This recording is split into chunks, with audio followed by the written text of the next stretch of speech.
Hello friends, welcome back to our YouTube channel. Friends, GST के अंदर एक और नया अपडेट निकल कर के आया है ई इनवाइसिंग के रिगार्डिंग कि अगर आप ई इनवाइस बनाते हैं, आपके ऊपर ई इनवाइस एप्लीकेबल होता है तो आपको इस एडवाइजरी को फॉलो करना है। क्या एडवाइजरी आई है, चलिए फटाफट वीडियो स्टार्ट कर लेते हैं। तो इन्होंने बोला है advisory on new time limit for reporting of invoices on the IRP portal. Invoices को अपलोड करने के लिए जो आपने इनवाइस बनाया है, उस इनवाइस को आईआरपी पोर्टल पे अपलोड करने के लिए अब नई टाइमलाइन आई है कि अब आपको इतने दिन के अंदर इनवाइस को अपलोड कर देना है। टाइमलाइन क्या इन्होंने दिया है? It is to update you that it has been decided by the GST authority to impose a time limit of 30 days. 30 दिन का समय दिया जाएगा आपको for reporting of invoices from date of invoice on e invoice portals. आपको invoice को, जो आपने इनवाइस बना के रखा है, उस इनवाइस को अपलोड करने की जो लिमिट है, टाइम लिमिट अब दिया गया आपको, वो 30 दिन तक का टाइम लिमिट दिया गया है। 30 दिन के बाद उस इनवाइस को आईआरपी पोर्टल के ऊपर अपलोड नहीं कर पाएंगे। अब बात आती है कि ये 30 दिन की टाइम लिमिट किन के ऊपर एप्लीकेबल होता है, कौन से टैक्स पेयर के ऊपर एप्लीकेबल होता है। क्या सारे टैक्स पेयर के लिए एप्लीकेबल है? जिनका टर्नओवर 5 करोड़ से ज़्यादा है उनके ऊपर भी तो ई इनवाइस लागू होता है। तो क्या उनके लिए भी टाइम लिमिट जो दिया गया है 30 दिन के अंदर ही अपलोड करना है? तो answer is no. This time limit is applicable for tax payer with annual aggregate turnover greater than और इक्वल टू 100 करोड़। जिनका टर्नओवर 100 करोड़ या 100 करोड़ से ज़्यादा है, उन्हीं के ऊपर ये वाला प्रोविज़न एप्लीकेबल होगा।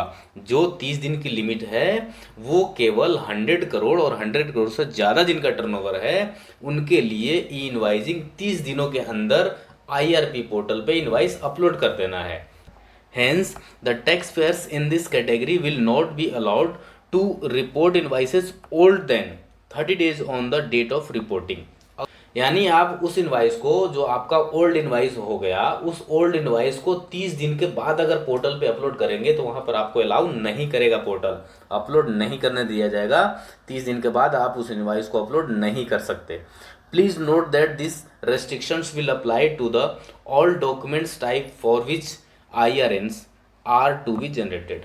IRN जनरेट करने के लिए आपको सभी डॉक्यूमेंट्स के ऊपर एप्लीकेबल होता है। जो डॉक्यूमेंट्स आपको IRN जनरेट करना होता है उन सारे डॉक्यूमेंट्स के ऊपर रेस्ट्रिक्शन लगाया जा रहा है, जैसे कि इनवाइसेज हो गया, डेबिट नोट हो गया, क्रेडिट नोट हो गया। इन सब चीज़ों के लिए ई इनवाइस मैंडेटरी होता है कि आप इनवाइस बना रहे हैं और आपके ऊपर ई इनवाइस एप्लीकेबल होता है तो इनवाइस के साथ साथ डेबिट नोट, क्रेडिट नोट आपको ई इनवाइस ही बनाना है। तो इन सारी डॉक्यूमेंट्स के लिए अप्लाई होता है और रेस्ट्रिक्शन लगाया जा रहा है।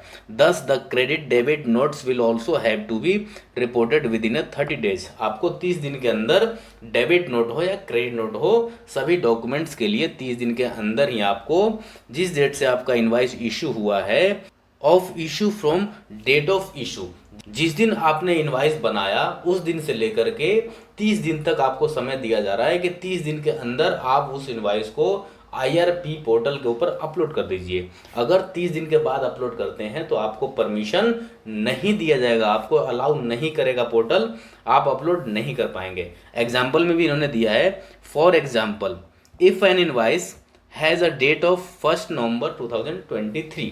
अगर आपने कोई इनवाइस बनाया है जिसकी डेट है 1 November 2023, it can not be reported after 30 नवंबर 2023। जो आपको 30 नवंबर 2023 से पहले पहले आपको अपलोड कर देना है। अगर 30 नवंबर के बाद अगर पोर्टल पे अपलोड करते हैं तो आपको पोर्टल अलाउ नहीं करेगा। तो यहाँ पर इन्होंने एग्जाम्पल के थ्रू भी बता करके समझा दिया कि अगर आप 1 नवंबर 2023 को कोई इनवाइस बनाते हैं, उसको आपको 30 नवंबर 2023 से पहले पहले आपको अपलोड कर देना है आईआरपी पोर्टल के ऊपर। 30 नवंबर 2023 के बाद उस वाले इनवाइस को आप, जो 1 नवंबर 2023 को आप इनवाइस बनाए हैं, उस इनवाइस को 30 नवंबर 2022 के बाद आप रिपोर्टेड नहीं कर पाएंगे। इस लिमिट को 1 नवंबर 2023 से इम्प्लीमेंट किया जाएगा। इसे 1 नवंबर 2023 से आपको फॉलो करना पड़ेगा। तो आशा करता हूँ कि आपको वीडियो अच्छी लगी होगी, और अगर वीडियो अच्छी लगी है तो लाइक और सब्सक्राइब जरूर कर दीजिएगा और बेल आइकन प्रेस कर लीजिएगा हमारी वीडियो सबसे पहले देखने के लिए। Thank you so much watching for this video.